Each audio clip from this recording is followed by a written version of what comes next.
KL Rahul Lucknow के कप्तान बनकर वापस आ गए थे, लेकिन टॉस नहीं जीत पाए। बेंगलुरु ने एक बहुत अहम टॉस जीतकर पहले फील्डिंग करने का फैसला लिया और न जाने कितने वक्त बाद क्विंटन डिकॉक की अच्छी बैटिंग के दर्शन मिले।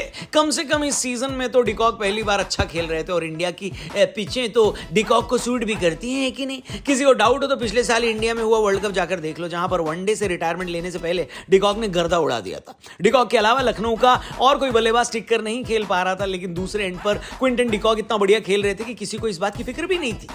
डिकॉक ने 56 गेंदों में 81 रन बनाए, लेकिन उनके आउट होने के बाद खतरे का एहसास हुआ। ऐसा लगा कि लखनऊ 200 से बहुत पीछे रह जाएगी और चिन्नास्वामी पर 200 से कम बनाने का मतलब है थाली में मैच सजाकर सामने वाली टीम को दान दे देना। एंड में निकोलस पूरन ने 21 गेंदों में 40 रन बनाए, जिसमें 5 छक्के शामिल थे, जिसकी वजह से लखनऊ 181 बनाने में कामयाब हो गई। लेकिन बेंगलुरु वालों की इज्जत कब मिलेगी भाई साहब, बताइए। पिछली बार कोलकाता के खिलाफ इन्हीं लोगों ने पहले बैटिंग करी थी और इसी मैदान पर करी थी और लगभग इतने ही रन बनाए थे, शायद 1-2 ज्यादा ही बनाए हो। लेकिन कोलकाता को देखो क्या पेला था इनको, 6 ओवर के अंदर मैच अपने चंगुल में घसीट लिया था। यहां बेंगलुरु वाले 6 ओवर के अंदर लखनऊ को ये गेम दे गए।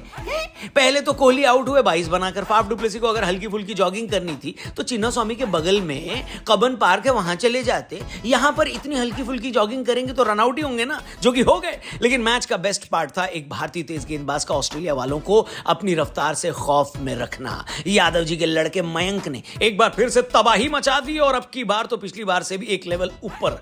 पिछले मैच में 155.8 किलोमीटर प्रति घंटे की गेंद फेंकने के बाद कल उन्होंने 156.7 की स्पीड से गेंद की और इस टूर्नामेंट के इतिहास में उमरान मलिक के बाद इतनी तेज गेंद फेंकने वाले दूसरे इंडियन बने।